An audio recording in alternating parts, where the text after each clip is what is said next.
Bonjour à tous et merci de vous informer sur Ecclesia TV.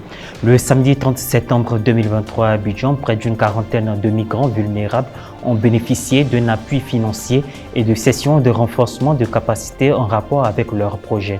Contribuer à la réinsertion des migrants de retour dans leur pays en les accompagnant dans des activités génératrices de revenus, tel est le but de la Commission épiscopale de la pastorale sociale. L'exhortation apostolique Laudate Deum, louer Dieu, est parue le mercredi 4 octobre 2023, jour de la fête de Saint François d'Assise et jour de l'ouverture du synode sur l'avenir de l'Église catholique. Le Saint-Père place ainsi à nouveau l'écologie au centre de son pontificat et appelle à l'action pour limiter le réchauffement climatique. Près d'une quarantaine de migrants ont reçu des attestations de formation en gestion financière de base en entrepreneuriat le samedi 30 septembre dernier au cours d'une cérémonie à Abidjan. Le père Emmanuel Aka Amon a expliqué que la remise de ces chèques s'inscrit dans le cadre d'un dispositif d'assistance et de réinsertion aux migrants. Mourel Poti pour le compte rendu. Traumatisme, regret, sentiment d'échec, mais aussi la peur d'affronter le regard de la société après leur mésaventure sont autant de sentiments qu'éprouvent les migrants. Une fois rentrés dans leur pays, ces hommes et femmes manifestent un grand besoin de soutien familial ou de proches pour reprendre confiance en elles-mêmes afin de bâtir une nouvelle vie. C'est dans cette optique de soutien, de prise en charge ou d'assistance que la sous-commission épiscopale pour les migrants, l'apostolat de la mer, tourisme et personnes en déplacement et ses partenaires initient de nombreux projets de formation et d'activités variées. À cet effet, le samedi 30 septembre à Abidjan, s'est tenue une cérémonie de remise des chèques et d'attestation de participation à la formation en gestion financière de base, au métier de l'agriculture, de l'élevage, de restauration en entrepreneuriat, aux migrants ou personnes vulnérables. Après les exhortations de Monseigneur Bruno Essoyedo, président de la commission épiscopale pour la pastorale sociale aux bénéficiaires du projet, assistance psychosociale et soutien à la réinsertion pour les migrants vulnérables en Côte d'Ivoire, initié par la sous-commission épiscopale pour les migrants, l'apostolat de la mer, tourisme et personnes en déplacement, le secrétaire exécutif national de la dite commission, le père Emmanuel Akahamon, a fait ressortir les points essentiels de cette prise en charge. Étant donné que nous ne sommes pas comme les ONG, c'est-à-dire qu'il faut un suivi pastoral, parce qu'on a un devoir pastoral envers ces personnes, le suivi, c'est l'accompagnement en fait, savoir qu'effectivement, dans l'implémentation de leurs activités, il y a un résultat. Voilà. Et donc nous pensons que d'ici là, ils vont mettre tout en œuvre pour déjà démarrer, pour ceux qui n'ont pas encore démarré, et continuer pour ceux qui ont déjà des activités avec ce qu'ils ont reçu. Nous pensons qu'il y aura une suite favorable les concernant. Il faut qu'on soit tous conscients que le bonheur dépend également de nous.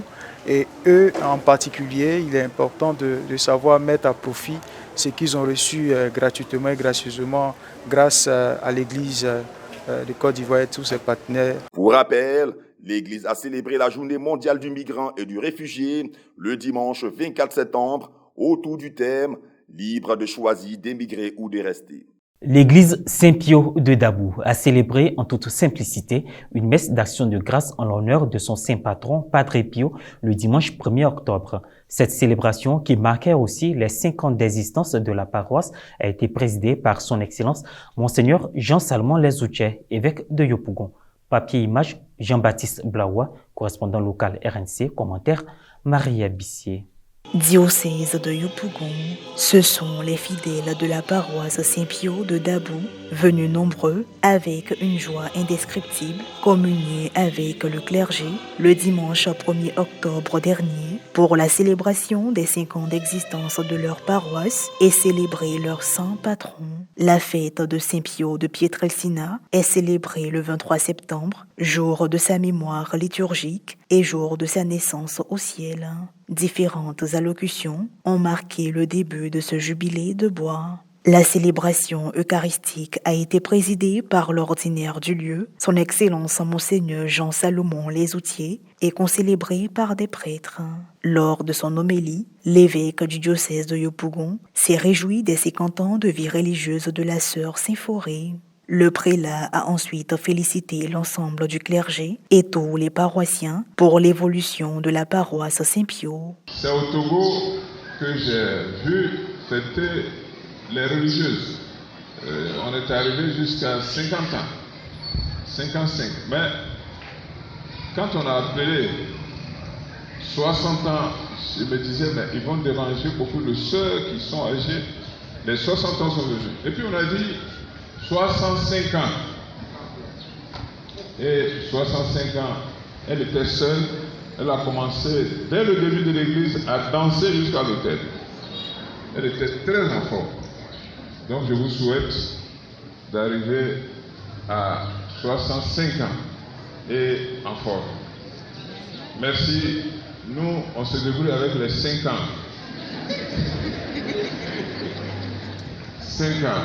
On dit c'est en bois pour nous, là, c'est en bois. Voilà, les noces de bois. Mais je dois vous féliciter. Pour 5 ans, ce que je vois là, qu'est-ce que ce sera dans 10 ans et tout cela? Pour un environnement modeste.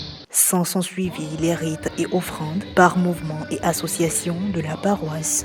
La messe a été animée par la fusion des chorales de la paroisse. Au terme de celle-ci, des présents ont été offerts à l'évêque. C'est une messe en action de grâce pour les bienfaits parce que nous étions quasi paroisse. L'église était en construction, nous sommes arrivés à un certain niveau. Nous voulons rendre grâce à Dieu pour les merveilles qu'il a fait pour nous et lui demander de nous aider toujours pour continuer cette œuvre que nous a si bien continuée. Ce qu'il faut retenir, c'est la grâce de Dieu. Dieu qui est dans les petits faits, Dieu qui nous donne la force, Dieu qui nous guérit. Et c'est tout à fait normal que nous revenons sur nos pas comme un des 10 lépreux est venu pour dire merci. L'exhortation apostolique Louer Dieu qui précise et complète l'encyclique Laudato Si de 2015 est parue mercredi 4 octobre en la fête de Saint François d'Assise. En 6 chapitres et 73 paragraphes, le Saint-Père lance un cri d'alarme et appelle à la co-responsabilité face à l'urgence climatique. Le récit de Morel Poti. 8 ans après la publication de l'encyclique sur la sauvegarde de la maison commune Laudato Si, le pape François a publié mercredi 4 octobre 2023 en forme de complément une nouvelle exhortation apostolique sur la crise climatique. Louer Dieu ou Laudate Deum est le nom de ce texte qui s'appuie sur les acquis de Laudato Si qu'il cite abondamment. Je dirais que le premier point extrêmement important pour le pape, c'est de réinviter à prendre la mesure de ce que les sciences du climat nous invitent à comprendre. Lorsqu'il reprend de manière très didactique, très pédagogique, les éléments des travaux du GIEC et de l'ensemble de la communauté scientifique, c'est pour nous dire attention, toutes les voix des climato-sceptiques qui s'élèvent dans le monde et dans l'Église catholique en particulier sont sur un faux chemin d'interprétation du réel. Deuxième axe, non pas les idées et les idéologies qui nous emportent, mais la réalité du défi qui est devant nous. C'est la 6e fois depuis le début de son pontificat que François s'adresse directement aux fidèles. À quelques semaines de la COP28, qui s'ouvrira le 30 novembre à Dubaï, cet texte dessine les grandes orientations de son pontificat, développant sa pensée sociale et écologique, ainsi que sa vision de l'évangélisation. Les enjeux spirituels de ce nouveau texte. Il nous invite à une nouvelle culture. Et cette culture, c'est non seulement sortir de la culture du déchet qu'il a dénoncé déjà depuis 2013 dans Evangelii Gaudium, mais une culture de la responsabilité, et de la responsabilité pour autrui. Comment je prends avec les autres ma part de responsabilité dans cette co-construction. Il y a là, me semble-t-il, une pression très forte exercée à l'ensemble des acteurs de la société civile, entreprises, tous ceux qui exercent une forme de pouvoir pour qu'ils changent de modèle, de paradigme, on pourrait dire, en passant d'un paradigme où nous vivons dans le mépris de cette création, de ces éléments qui nous constituent et qui nous composent et avec lesquels nous sommes unis. L'exhortation apostolique est le fruit d'une réflexion collective et intervient après consultation par le pape du collège épiscopal via le synode des évêques. Fin de cette édition. Merci de nous avoir suivis. Merci de rester sur Ecclesia TV.